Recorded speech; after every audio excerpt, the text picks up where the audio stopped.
اگر آن ترک شیرازی به دست دارد دلی ما را ز خالی هندیش بخشم سمرقندی Bu Mo'min ota Hotamov.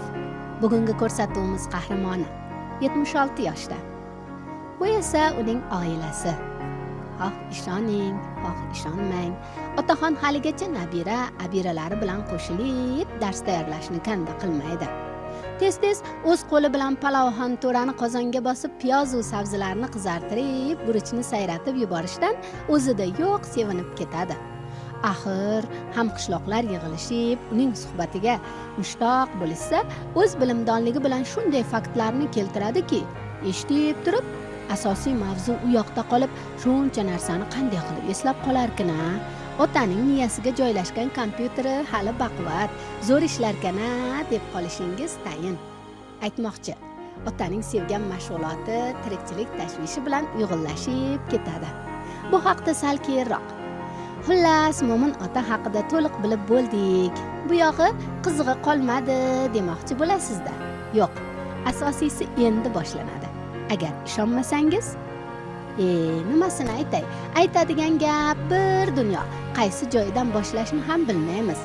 Yaxshisi, otaning o'zidan eshita qolaylik. Shoir bo'lish uchun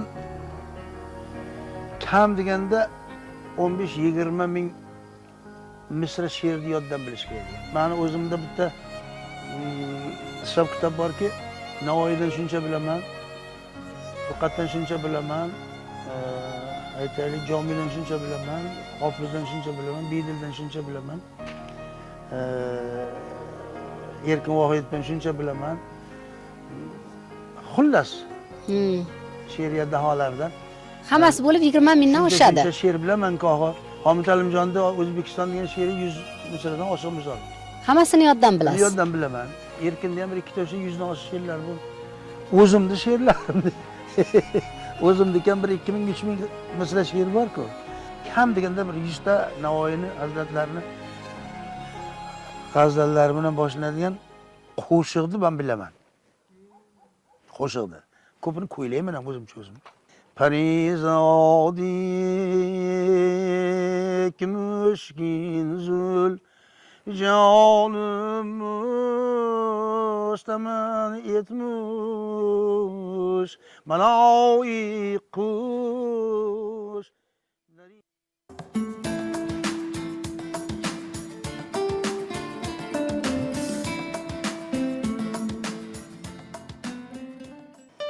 Sezdingizmi? Ota ijodni qadrlaydigan, ilmni yoqlaydigan odam.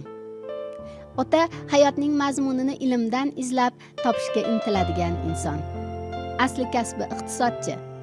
Chekka bir qishloqda hisobchi bo'lib ishlagan bo'lsa-da, har dam, har soat, har sohada ildamlikka intilgan mutaxassis.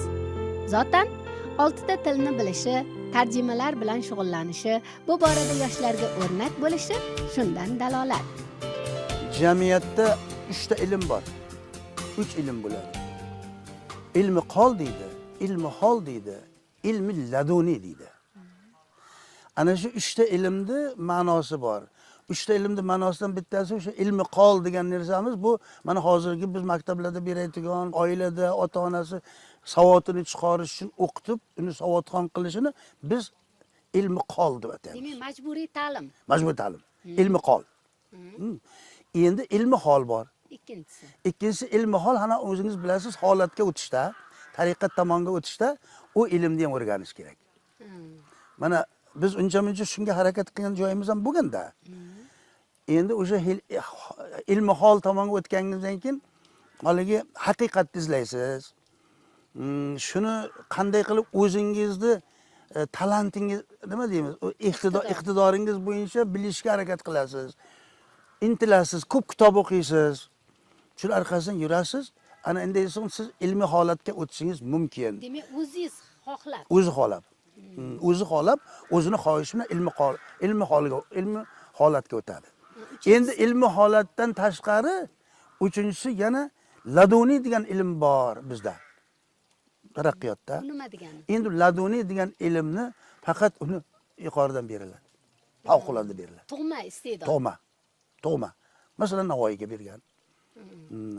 Masalan, aytaylik, Jomiga bergan. Masalan, aytaylik, Biruniga bergan. Siz mana shu ilm bilan shug'ullanuvchi va ilmni istab shu yo'lda harakat qiluvchi bir insonlardansizda. Albatta. Sizga bir savol bergim keladi. Xo'p. Ilm o'zi nima?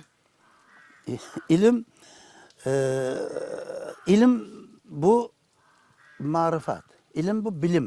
Dunyoni tushunadi. Dunyo qarashi umuman o'zgacha bo'ladi ilmi bor odam. To'g'ri. Bilagi zo'r birni yiqar. Bilimi zo'r mingni. Bilak bilan bitmagan, bilim bilan bitar. Bu mo'min otaning hayotiy shiori. U poytaxtda, markazda yashamaydi. U ijodkorlar qozonida shaqillab qaynayotgan matbuot nashrlarida ishlamaydi.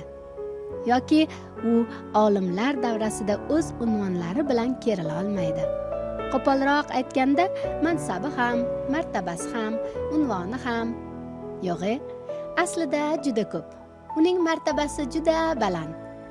Bu chekka bir qishloqda yashab, hali ham izlanishdan, ijoddan to'xtamagan 80 yoshga borib qolgan o'zbek otaxonining hurmati bilan bog'lanadi. Uning mansabi ham yuqori.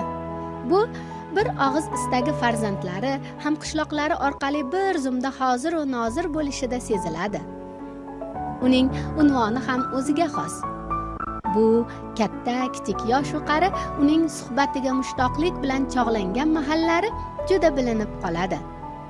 Xuddi shuning o'zi emasmi? Hayotdagi yutuq. Keksalik hurmatini totish, sog' salomat yurish, farzandlar kamolini ko'rish, nabiralar kulgusini tuyish, sevgan mashg'uloting bilan shug'ullanish va oilaviy to'kin sochillikda o'z hissang bo'lishi uchun tirishish. Men o'z yoshligimdan shu qo'yni yaxshi ko'rardim. Endi ovqatimiz uyimizda ro'zg'orimiz bolalar bo'lsa, men pensiya yig'aman deb qo'ya olaman. Faqat kerak bo'lsa darrov bir ma'raka mayliga bittani so'yaverish, indamas bor. Dehqonchilik degan gapda. Xullas, ipini bilganga qishloqda yashash mazza ekanda. O'sha o'zingni o'zing eplab bemalol boy bo'lib yashash mumkin ekanda. Bemalol. Hozir mana shu qishlog'imizda, 7000 8000 xalq yashaydi. Bir aytaylik bir 1,5 ming xo'jalik bor. 1,5 ming xo'jalik bor. Shu qishlog'imizda katta qishloq juda. Endi buni atrofidagi qishloqlar ham juda katta qishloqlar. Bir xil odamlarda 500 qo'y bor hozir. 500 qo'y borlar bor.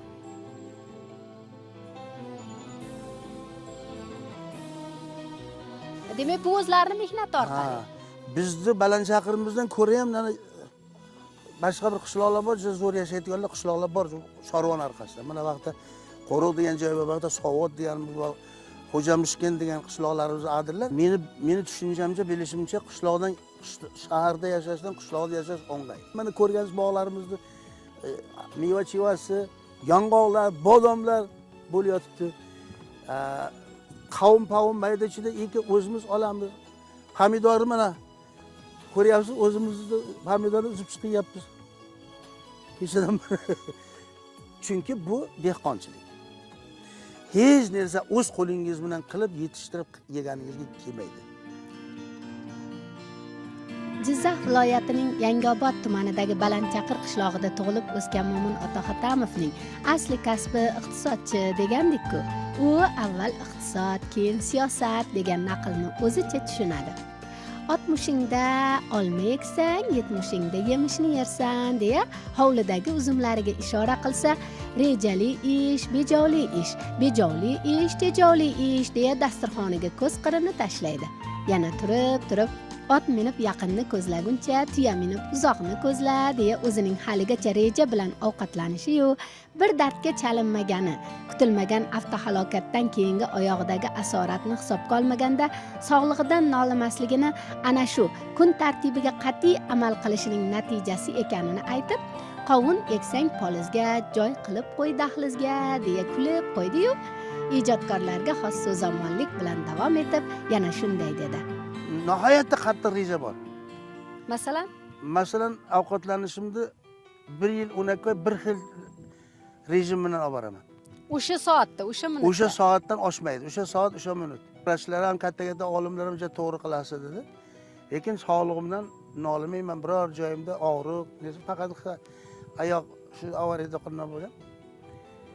Hech qayerga Boshqasi bormaysiz. yo'q. Hech joy o'zingizlarda ko'radigan biror joyingizda, bu holi ana sanarda bir olim odam ko'rib, bu organizm buni hol yana 100 yil yashaysiz deb qo'yadi hazillashib. Yana 100 yil yashashni ko'ngliga tutgan. Hozirgacha 76 yoshigacha o'qigan kitoblarini ustma-ust taxlaganda o'zining bo'yiga 2 marta keladigan bo'lishini bilsa-da, hali yana 100 yoshigacha 3 martadan oshirishni niyat qilgan. Tinib tinchimagan Mo'min ota farzandlariga qoladigan eng katta merosi uning boyligi, kitoblari bo'lib, uni qadrlab, asrab avaylash zaruratini his qilishga undaydi. Ayoli rahmatli, ma'naviy, kamsuqum uy bekalaridan bo'lgani uchun farzandlari tarbiyali, ilmli insonlardan bo'lib yetishganini tan olib shukr qiladi. As-suhbati mu'assirin deydi. Ya'ni uni ma'nosi shuki, insonga suhbatdan yuqadi. Ayol bilan yashagan, masalan, men 49 yil yashagan bo'lsam, shu xotin bilan 50 yil, 49 yil yashagan bo'lsam, ikkamizni suhbatimizdan fe'l atvorimiz bir-birimizga yuqqan. Kelinlar ham, balalar ham, farzandlar ham, ota-onamiz mana shundoq aka og'a. Sen qandaysan? Bir marta, ikki marta oldin kelib o'tirgan kelin, oldin bilmagan keyin sekin ular tushadi shu haliga. Ularni o'qitdik, hammasi mana shu kelinlargacha, mana shu kelin, ana bitta kelinimiz, ana shu kelinimiz tarixdan oli ma'lumotli. Yosh Erkinjon degan yosh o'g'illari bor edi. Men ko'tarib boraman indislarga. Yo'q-e? Ha, indislarga ko'tarib borib, u kishi o'qiydilar. Haligi. Erkinjon shundan yaxshi ko'raman. Nevaram. Ana shunday qilib o'qitganmiz. U kishini ham Ikromjonni ham, Ilhomjonni o'qitdim. Chet tillarga Lomonosov universitetiga Islomjonni o'qitdim.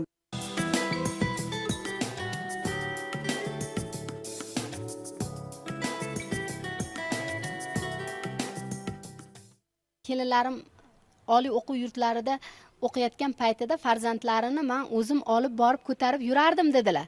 Shu rostmi? Shunday bo'lgan. Men imtihonga kirib ketardim, ular olib borib ishda qarab ko'tarib turardilar. Shunchalik yordam berganmilar. Shunchalik katta yordam berganlar va undan ruhlanib imtihonlar doim 5 ga topshirib chiqardim.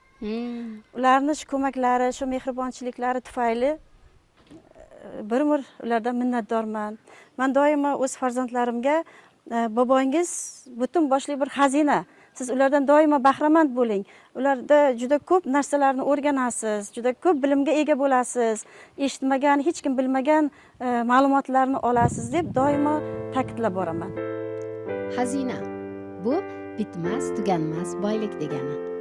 Kelini Gulbahorning o'xshatishi biz topolmayotgan kemtikni to'latayotgandek bo'ldi. Bundan ko'nglimiz ravshan tortib, yuzimiz yorishdi.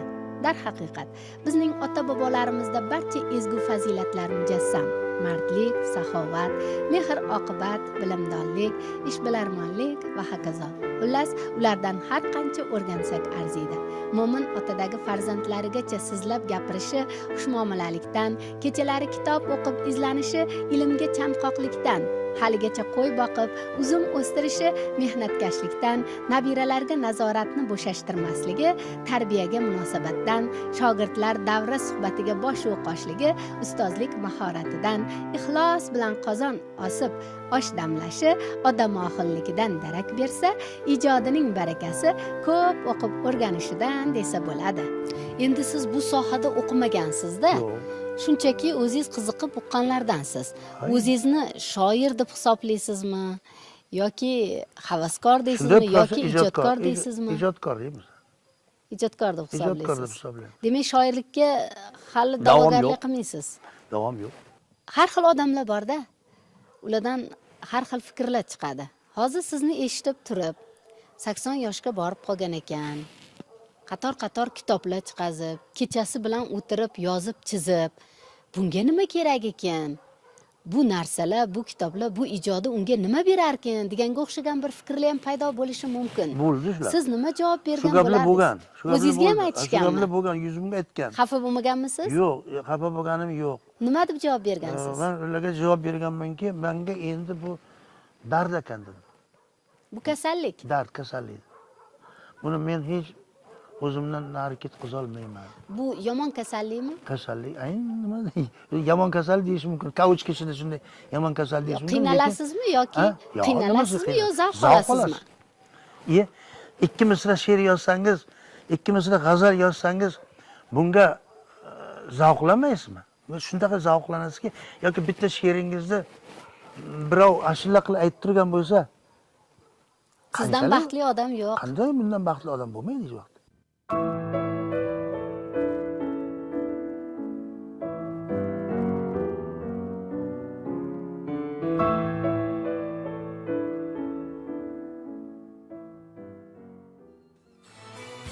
Hayotning o'zi qiziqda.